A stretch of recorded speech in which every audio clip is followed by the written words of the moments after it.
దివ్యవాణి ప్రేక్షకులకు శుభాభివందనములు. క్రీస్తే పునాదిగా అనే కార్యక్రమానికి మిమ్మల్ని అందరినీ కూడా ఆహ్వానిస్తూ ఉన్నాం. బాగున్నారా? తపస్కాలంలోకి అడుగుపెట్టాం. మనందరము కూడా ఈరోజు మన దేవాతి దేవుని కుటుంబ సమేతంగా ఆరాధిద్దాం. అటు తర్వాత దేవుని వాక్యాన్ని విందాం.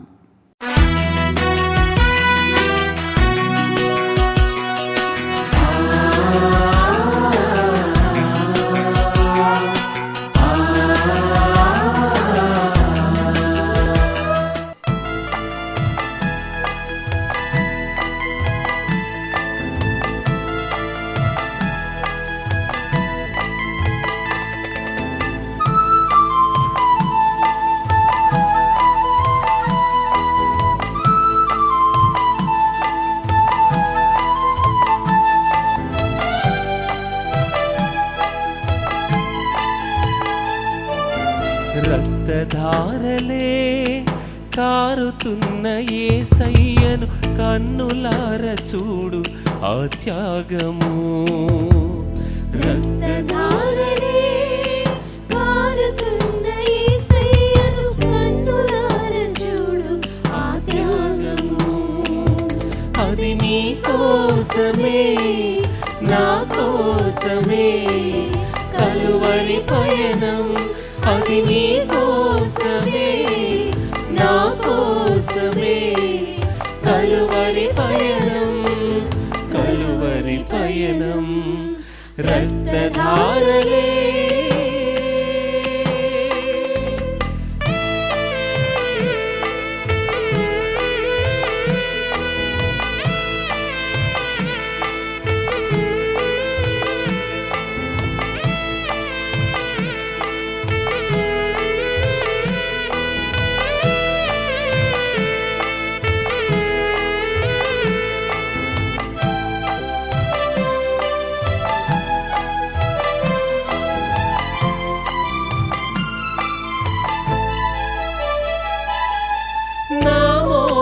చూపులే నా ప్రభువుకు శాపమై మోమున ఉమ్మి వేయబడినది.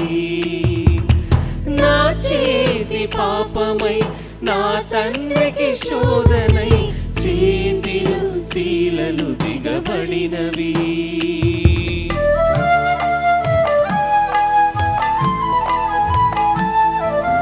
నా మోహపు చూపులే నా ప్రభువుకు శాపమై మోమున ఉమ్మి వేయబడినది.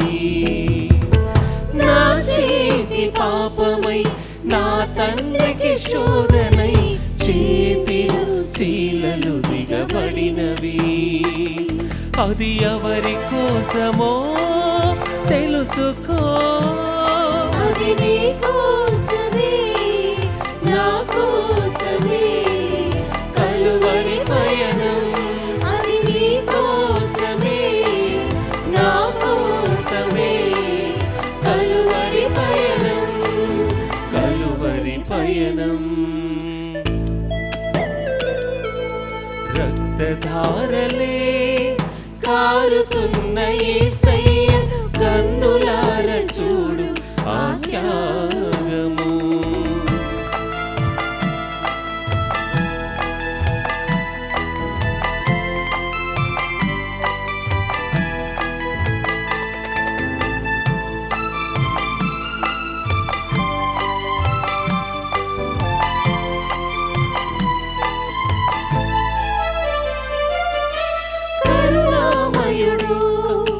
కనికర సంపన్నుని కాళ్ళలో శీలలు దిగబడినవి.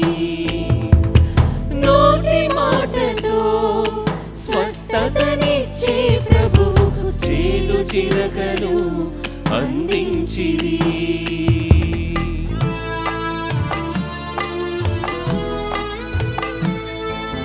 కరుణామయుడు కనికర సంపన్నుని కాళ్ళలో శీలలు దిగబడినవి. నోటి మాటతో స్వస్థతనిచ్చే ప్రభువుకు చేదు చిరకను అందించిరి. ఇక ఎన్నిసార్లు చేయాలి సిలువ త్యాగము అది నీ కోసమే, నా కోసమే కలువరి పయనం అది నీ కోసమే నా కోసమే కలువరి పయనం కలువరి పయనం రక్తధారలే కారుతున్న యేసయ్యను కన్నులార చూడు ఆ త్యాగము రక్తధారలే కారుతున్న యేసయ్యను కన్నులార చూడు ఆ త్యాగము అది నీ కోసమే నా కోసమే కలువరి పయనం అది నీ కోసమే నా కోసమే కలువరి పయనం కలువరి పయనం రక్తధారలే. వాక్యం వినబోయే ముందు తలలు వంచి మన దేవుడు మాట్లాడే దేవుడు కాబట్టి ఈరోజు ప్రభువా ఈ వాక్యం ద్వారా నాతో మాట్లాడు అని ప్రార్థన చేసుకుందాం. మమ్మల్ని మికిలిగా ప్రేమించు మా తండ్రి, కృపా సత్య సంపూర్ణుడవు, సర్వశక్తిమంతుడైన దేవుడవు, మేము కోల్పోయిన ఆశీర్వాదాన్ని మాకు తిరిగి పునరుద్ధరించమని ప్రభువా మేము ప్రార్థిస్తున్నాం. ఈ సమయంలో ప్రభువా ఈ తపస్కాలంలో ఉపవాసంతో ప్రార్థనలో మేము కనిపెట్టుకుంటూ ఉండగా ప్రభువా మేము ఏదైతే ఆశీర్వాదాన్ని కోల్పోయామో ఆశీర్వాదం మేము పొందుకునే కృపను దయచేయమని యేసుక్రీస్తు నామములో అడుగు వేడుకుంటున్నాము తండ్రి. Amen amen.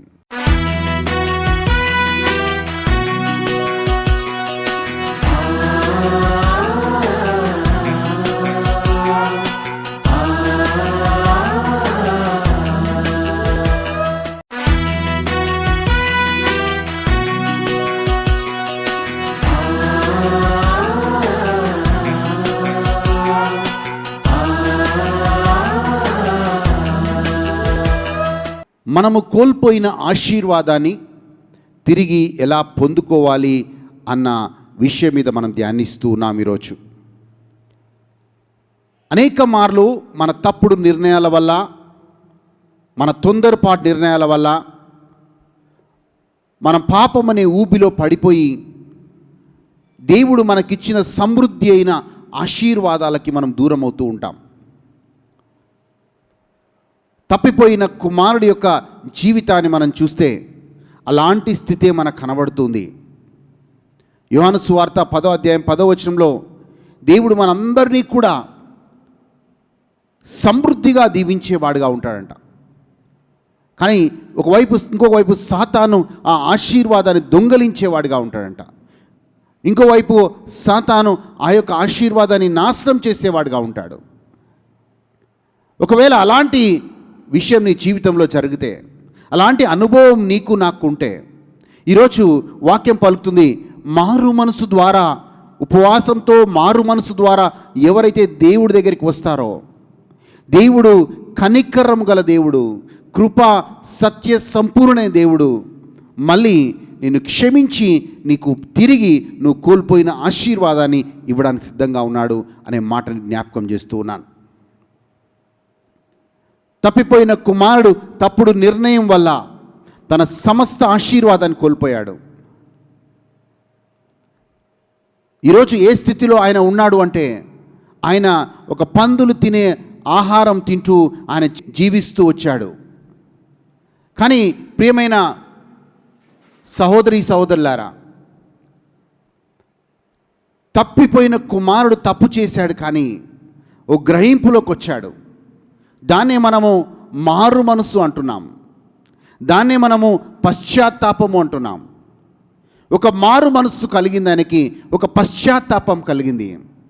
ఆ పశ్చాత్తాపంతో మారు మనసు కలిగి ఆయన అంటున్నాడు, అయ్యో నా తండ్రి ఇంటి దగ్గర అనేక మంది సేవకులు ఉన్నారు, నా తండ్రి ఇంట్లో అనేక మంది భోజనం చేస్తారు, కానీ నేను మాత్రం ఈరోజు ఆహారానికి కూడా నేను అల్లుమటిస్తూ ఉన్నాను, అయ్యో అని ఆయన బాధపడుతున్నాడు, పశ్చాత్తాపడుతున్నాడు. మొదట దేవుడి దగ్గర అయ్యో భూమి ఆకాశం సృష్టించిన దేవుడికి వ్యతిరేకంగా పాపము చేశానంటూ అని దేవుడి దగ్గర పశ్చాత్తాపడి ఆ పశ్చాత్తాపంతో తిరిగి తన తండ్రి ఇంటికి ప్రయాణమవుతూ ఉన్నాడు. తండ్రి కొడుకు వచ్చిన ఆనందంలో గొప్ప విందును చేస్తూ ఉన్నాడు. ఆయన కోల్పోయిన ఆశీర్వాదాలన్నీ కూడా, ఆయన కోల్పోయిన స్థితి, ఆయనకన్నీ కూడా తిరిగి తండ్రి ఆయనకి ఆ స్థాయిని, ఆ స్థితిని ఇవ్వడం మనం బైబిల్ గ్రంథంలో చదువుతున్నాం. ఒక రకంగా చెప్పాలంటే దేవుడు తన కోల్పోయిన ఆశీర్వాదానంతా కూడా దేవుడు మళ్ళీ పునరుద్ధరిస్తూ ఉన్నాడు. ఈరోజు బహుశా అలాంటి తప్పుడు నిర్ణయాల వల్లే మన జీవితంలో ఆశీర్వాదాలు కోల్పోయామేమో. ఈరోజు ఆశీర్వాదం కోల్పోయి తప్పిపోయిన కుమారుడు ఉన్న స్థితికి, స్థాయికి వెళ్ళిపోయామేమో. కానీ ఈరోజు తపస్కాలంలో ఉన్నాం, ఉపవాస దినాల్లో ఉన్నాం. యేసు ప్రభు యొక్క శిలువ మరణము, శ్రమల గురించి ధ్యానించే దినాల్లో ఉన్నాం. మనం ఆ తప్పిపోయి కుమారుడు ఎలాగైతే మారు మనసుతో పశ్చాత్తాపంతో దేవుడి దగ్గరికి వచ్చాడో, ఈరోజు మనం కూడా దేవుడి దగ్గరికి వద్దాం. ప్రభువా, నేను తప్పుడు నిర్ణయాలు తీసుకొని నేను ఈ స్థాయికి, స్థితికి పడిపోయాను. మరొకసారి నాకు అవకాశం ఇవ్వు ప్రభువా, మరొకసారి నేను కోల్పోయిన ఆశీర్వాదాన్ని నాకు తిరిగి ఇవ్వు ప్రభువా అని ప్రార్థన చేసుకుందాం. ఆ రోజు తప్పిపోయిన కుమారుడికి ఎలాగైతే దేవుడు మళ్ళీ కోల్పోయిన ఆశీర్వాదాన్ని పునరుద్ధరింపచేశాడో, నీ జీవితంలో, నీ కుటుంబంలో కూడా దేవుడు అదే కృపని, అదే ఆశీర్వాదాన్ని తిరిగి ఇచ్చునుగాక. కొన్నిసార్లు కొంతమంది గర్వం వల్ల దేవుడికి దూరం అవుతారు, కొంతమంది పాపం వల్ల దేవుడికి దూరం అవుతారు, కొంతమంది వాళ్ళు తప్పుడు నిర్ణయాల వల్ల దేవుడికి దూరం అవుతారు. కానీ వాక్యం పలుకుతుంది విలాప గీతములలో ఆయన కృప, ఆయన వాత్సల్యత ప్రతి ఉదయం వెతికే వారికి ఎప్పుడు కూడా అది అందుబాటులో ఉంటుందంట. His mercies are new and fresh every morning. మన దేవుడు కనికరము గల దేవుడు. He's a merciful God. కనికరము అంట, ఎవరైతే దేవుడిని వెతుకుతారో, దేవుడి దగ్గరికి వస్తారో వాళ్ళ మీద దేవుడి కనికరము మనకు కనబడుతుందంట. ఈరోజు దేవుని కనికరం పొందుకునే దినం, నా ఆశీర్వాదం నాకు రావాలి అంటే, చూడండి, నినివే ప్రజలను మనం చూస్తూ ఉన్నాం. దేవుడు ఒక నిర్ణయం తీసుకున్నాడు. వాళ్ళ చెడుతనం వల్ల, వాళ్ళ పాపం వల్ల దేవుడు ఒక నిర్ణయం తీసుకున్నాడు. ఆ నినివే ప్రజలు ఇక నాశనము చేయాలని ఒక నిర్ణయం తీసుకున్నాడు. ప్రవక్త ఆయన యోనా ప్రవక్త వెళ్ళి ప్రకటిస్తున్నాడు కూడా. కానీ నినివే ప్రజలు, దేవుడు కనికరము గలవాడు. మనము ప్రార్థన చేస్తే, మనం మొర్ర పెడితే దేవుడు కనికరము గల దేవుడు మనల్ని క్షమించి మళ్ళీ మన ఆశీర్వాదాన్ని తిరిగి మనకిస్తాడు అని నమ్మకంతో వాళ్ళందరూ కూడా గోనె దాల్చి వాళ్ళందరూ కూడా ఉపవాసం చేస్తూ ఉన్నారు. రాజుతో సహా ఆ యొక్క దేశంలో ఉన్న జంతువులతో సహా అన్న పానీయములు ముట్టుకోకుండా వాళ్ళు దేవుడికి మొరపెడుతున్నారు. అయ్యా, మేము పాపము చేశాము నాయనా. వాళ్ళ చెడుతనమును విడిచిపెట్టి వాళ్ళు తిరిగి మళ్ళా దేవుడికి మొరపెట్టారు. ఆ దేవాతి దేవుడు, ఆ కనికరము గల దేవుడు ఆయన మనస్సు మార్చుకున్నాడు. ఎస్, నా బిడ్డల్ని నేను నాశనము చేయను, నా బిడ్డల్ని నేను నాశనం చేయను, వాళ్ళని జీవించడానికి నేను అవకాశం ఇస్తాను అని దేవుడు వాళ్ళ పాపమును క్షమించి వాళ్ళు మళ్ళీ వాళ్ళ కోల్పోయిన ఆశీర్వాదాలన్నీ కూడా వాళ్ళకి దేవుడిస్తూ ఉన్నాడు. ఈరోజు మనం బహుశా అదే స్థితిలో ఉన్నామేమో. కొంతమంది అభిషేకాన్ని కోల్పోయి ఉండొచ్చు, కొంతమంది ఆరోగ్యాన్ని కోల్పోయి ఉండొచ్చు, కొంతమంది వాళ్ళ కుటుంబాల్లో శాంతి సమాధానాన్ని కోల్పోయి ఉండొచ్చు, కొంతమంది వాళ్ళ జీవితంలో పరిశుద్ధతని కోల్పోయి ఉండొచ్చు, కొంతమంది ప్రార్థన చేయడమే ప్రార్థనలో ఎంతగానో బలంగా ఉండే వీళ్ళు ఈరోజు వాళ్ళు ప్రార్థన లేకుండా వాళ్ళు జీవించే స్థాయికి వెళ్ళిపోయి ఉండొచ్చు. కానీ ఈరోజు నీ ప్రార్థన జీవితాన్ని దేవుడు తిరిగి పునరుద్ధరించునుగాక. నీ అభిషేకాన్ని దేవుడు తిరిగి పునరుద్ధరించునుగాక. నువ్వు కోల్పోయిన ఆశీర్వాదాన్ని దేవుడు తిరిగి పునరుద్ధరించునుగాక. నువ్వు కోల్పోయిన ఆరోగ్యాన్ని దేవుడు తిరిగి పునరుద్ధరించునుగాక. ఎందుకంటే యోబు జీవితంలో దేవుడు ఆ కార్యము చేశాడు. యోబు జీవితాన్ని మనం చూస్తూ ఉన్నాం. యోబు అంతా కోల్పోయాడు. తన సర్వాన్ని కోల్పోయాడు. తన బంధుమిత్రులను కోల్పోయాడు. తన స్నేహితులను కోల్పోయాడు. తన కుటుంబాన్ని కోల్పోయాడు. తన ఆస్తిపాస్తుల్ని కోల్పోయాడు. కానీ యోబు దేవుడి యందు నమ్మకం ఉంచి, దేవుడి యందు విశ్వాసం ఉంచి, నా దేవుడు సజీవుడు అని దేవుడి దగ్గర ఆయన కనిపెట్టుకొని ఉన్నాడు. ఒకానొక స్థాయిలో యోబు అంటున్నాడు, ప్రార్థన చేసే యోబు ఎలాంటి వాడంటే పెందల కడనే లేచి యోబు ప్రార్థన చేసి దహన బలులు అర్పించేవాడు. అంత ప్రార్థన చేసే యోబు ఒకానొక స్థాయిలో ఆయన యోబు గ్రంథం 21వ అధ్యాయం 15, 16, 17 వచనాలు మనం చదివితే యోబు అంటున్నాడు, నేను దేవుడికి సేవ చేస్తే ఏం లాభము?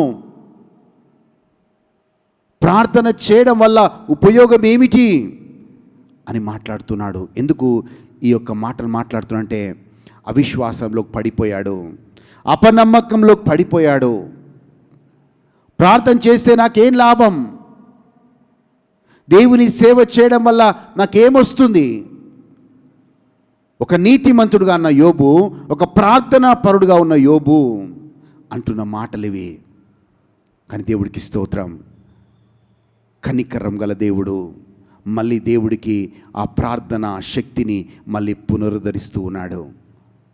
మన వాక్యంలో చదువుతున్నాం, యోబు గ్రంథం 42:10 యోబు తన స్నేహితుల కోసం మళ్ళీ ప్రార్థిస్తూ ఉన్నాడు. యోబు గ్రంథం 42:12 చదువుతున్నాం, యోబు కోల్పోయిందంతా దేవుడు రెండింతల ఆశీర్వాదంతో దేవుడు మళ్ళీ యోబుని పునరుద్ధరిస్తూ ఉన్నాడు.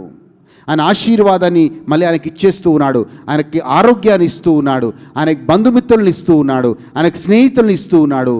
అంతకంటే గొప్పగా ఆయన కుటుంబాన్ని, ఆయన ఆస్తిపాస్తులని అన్నిటినీ దేవుడు తిరిగి పునరుద్ధరిస్తూ ఉన్నాడు.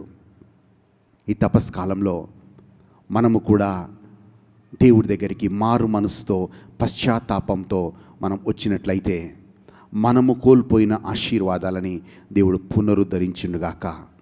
మళ్ళీ నిన్ను దేవుని ఆశీర్వాదంలో, దేవుని కటాక్షంలో దేవుడు నిన్ను, నీ కుటుంబాన్ని నడిపించునుగాక. ఇటు విశ్వాసంతో మనందరం కూడా ఈ తపస్కాలంలో దేవుడి దగ్గర మనం ప్రార్థనలో గడుపుదాం. మనం ఒక నిర్ణయం తీసుకుందాం, నా జీవితంలో ఒక మార్పు రావాలి, నా కుటుంబంలో ఒక మార్పు రావాలి, తిరిగి నా కుటుంబం నేను ప్రార్థించే వారిగా ఉండాలి. ఆ ప్రార్థన నువ్వు కోల్పోయిన ఆశీర్వాదానంతా కూడా తీసుకుని వచ్చే విధంగా ఉంటుందనే మాటని జ్ఞాపకం చేస్తున్నాను. ఈ పాట పాడుతున్నప్పుడు ఒకసారి ఆ తీసుకున్న తప్పుడు నిర్ణయాలన్నింటినీ దేవుడి సన్నిధిలో ఉంచి ప్రార్థన చేసుకోండి. ప్రభువా, నేను కోల్పోయిన ఆశీర్వాదం అన్నీ కూడా నాకు తిరిగి పునరుద్ధరించు ప్రభువా అని దేవుణ్ణి అడుగుదాం.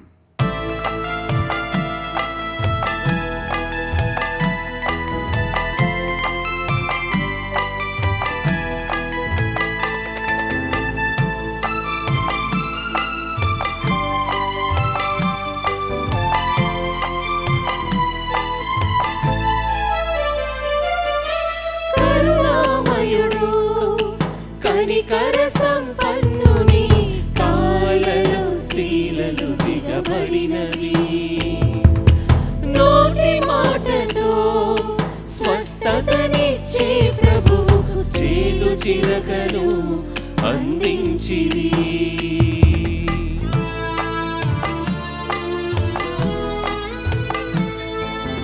కరుణామయుడు కనికర సంపన్నుని కాళ్ళలో శీలలు దిగబడినవి, నోటి మాటతో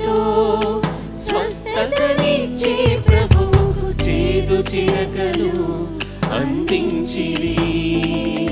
ఇక ఎన్నిసార్లు చేయాలి సిలువ త్యాగము? అది నీ కోసమే, నా కోసమే కలువరి పయనం, అది నీ కోసమే, నా కోసమే కలువరి పయనం, కలువరి పయనం. రక్తధారలే కారుతున్న యేసయ్యను కన్నులార చూడు ఆ త్యాగము. రక్తధారలే కారుతున్న యేసయ్యను కన్నులార చూడు ఆ త్యాగము. అది నీ కోసమే, నా కోసమే కలువరి పయనం, అది నీ కోసమే, నా కోసమే కలువరి పయనం, కలువరి పయనం. రక్తధారలే. మమ్మల్ని మికిలిగా ప్రేమించు మా తండ్రి, నీ బిడ్డలు కోల్పోయిన ప్రతి ఆశీర్వాదం, ఆరోగ్యం, శాంతి, సమాధానం, అభిషేకం, ప్రార్థన అన్నీ కూడా పునరుద్ధరించు ప్రభువా. వాళ్ళు మారు మనసుతో పశ్చాత్తాపంతో నీ సన్నిధిలోకి వస్తూ ఉండగా నాయనా ప్రభువా, నీ కరుణ, నీ వాత్సల్యత వాళ్ళ మీదికి వచ్చిండుగాక. నీ బిడ్డల్ని దీవించి ప్రభువా మరొక్కసారి వాళ్ళ మోడు బారిన జీవితాలని చిగురింప చేయమని యేసుక్రీస్తు నామములో అడిగి వేడుకుంటున్నాము తండ్రి. Amen, amen. మనం కోల్పోయిన ఆశీర్వాదాలని దేవుడు ఎలా పునరుద్ధరిస్తాడు అన్న అంశం మీద మనం ధ్యానించబోతున్నాం. నీవు నీ ఆశీర్వాదాన్ని కోల్పోయిండొచ్చు, నీ ఆరోగ్యాన్ని కోల్పోయిండొచ్చు, నీలో ఉన్న శాంతి సమాధానాన్ని కోల్పోయిండొచ్చు, నీ అభిషేకాన్ని కోల్పోయిండొచ్చు. కానీ దేవుడు ఈ తపస్కాలంలో ఉపవాస ప్రార్థన ద్వారా మళ్ళీ దేవుడు నీకు పునరుద్ధరించబోతూ ఉన్నాడు. మళ్ళీ వచ్చే వారం ఇదే సమయానికి క్రీస్తే పునాదిగా అనే కార్యక్రమం ద్వారా మళ్ళీ కలుద్దాం. దేవుడు మిమ్మల్ని, మీ కుటుంబాలని దీవించునుగాక.